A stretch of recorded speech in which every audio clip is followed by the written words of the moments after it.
সকালে আমরা এখন একটু ঘুরতে বেরিয়েছি, হাঁটতে বেরিয়েছি অনেকক্ষণ। এখন বাজে প্রায় 7:30। তো আমরা গেছিলাম একটু স্টেশনে টিকিট করাতে, ওখান থেকে ভিতর দিয়ে সমুদ্র পার ধরে তো হেঁটে হেঁটে আসছি। সে একজন হেঁটে হেঁটে আসছে। তা এখন আমরা যাবো একটু ঝাউ বাগানে, একটু বসবো। আসো বাবা,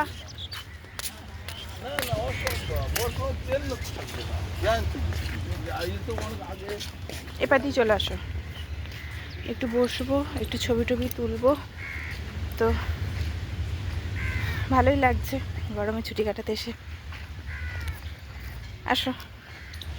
আর ওখানে ডিম্পির রাগ হয়েছে, জানি না ওর ঘুরতে ফিরতে কিসে এত রাগ হয়েছে। সমুদ্রের পাশে আমাদের হোটেলটা খুব সুন্দর জায়গায়, ওল্ড দীঘা নিউ দীঘার মিডিলে। তো যেদিকেই যাই সবটাই কাছে, অত বেশি করতে হাঁটতে খুব একটা বেশি হয় না। তো ঠিক আছে, এই পর্যন্তই থাক আজকের ভিডিওটা, এরপরে আবার দেখছি। তো এখানে আমি একটু বসবো, যে গাছের শিকড়গুলো আছে।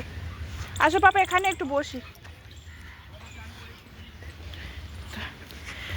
এখানে একটু বসলাম। ওর পাপা আসছে, ওর পাপা একটা জলের বোতল কিনে আসছে, আর আমরা এখানে বসলাম। ডিম্পি এই যে, ও এখানে বসবে, আমরা একটু ছবি টবি তুলবো, তারপরে আমরা হোটেলের দিকে যাব, তাই তো পাপা? হাত দাও, এখানটা ভালো করে বসো। আজকে সকালের আউটফিট ডিম্পির হলো এই যে সকালের আউটফিট। আর আজকে ওই যে কালকে চাবি রিং কিনেছে, যা পড়ে গেল, তোলো। আর আমি আজকে মুহূর্তে সাদা লেগিংস পরে এসেছি, একটু রিক্স হয়ে যাচ্ছে, সাবধানে একটু চলাফেরা করতে হচ্ছে, বসতে আমার কি হয়ে গেছে দেখো হালটা,